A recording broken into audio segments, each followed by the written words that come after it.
মুক্তির মাত্র দুদিনের মধ্যেই ওটিটি প্ল্যাটফর্ম থেকে সরিয়ে দেওয়া হয়েছে জনপ্রিয় পাঞ্জাবি শিল্পী ও অভিনেতা দিলজিৎ দোসাঞ্জ অভিনীত চলচ্চিত্র সতলুজ। এই সিদ্ধান্তের বিরুদ্ধে পাঞ্জাব ও হরিয়ানা হাইকোর্টে একটি জনস্বার্থ মামলা দায়ের করা হয়েছে। আবেদনকারীর দাবি, ছবিটি সরিয়ে দেওয়া মতপ্রকাশের স্বাধীনতার পরিপন্থী এবং ভারতের সংবিধানের 19 নম্বর অনুচ্ছেদে প্রদত্ত মৌলিক অধিকারের লঙ্ঘনের শামিল। আবেদনে বলা হয়েছে, কোনো চলচ্চিত্রকে যথাযথ আইনগত প্রক্রিয়া ছাড়া ওটিটি প্ল্যাটফর্ম থেকে সরিয়ে দেওয়া হলে তা শিল্পীর সৃজনশীল স্বাধীনতা এবং দর্শকদের তথ্য ও মত প্রকাশের অধিকারের ওপর সরাসরি আঘাত হানে।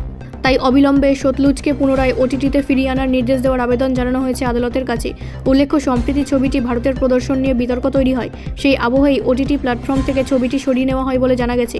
যদিও সংশ্লিষ্ট ওটিটি সংস্থা কিংবা নির্মাতাদের পক্ষ থেকে এ বিষয়ে বিস্তারিত সরকারি ব্যাখ্যা এখনও প্রকাশ্যে আসেনি।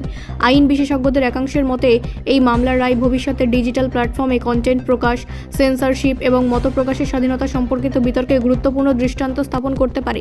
অন্যদিকে চলচ্চিত্র মহলের একাংশের বক্তব্য, শিল্প ও সৃজনশীল প্রকাশের ক্ষেত্রে আইনি স্বচ্ছতা ও নিরপেক্ষতার বিষয়টি নিশ্চিত করা অত্যন্ত জরুরি। এখন সকলের নজর পাঞ্জাব ও হরিয়ানা হাইকোর্টের দিকে।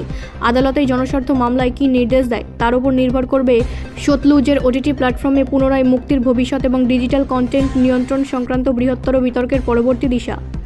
ব্যুরো রিপোর্ট, রাষ্ট্রীয় প্রসার বাংলা।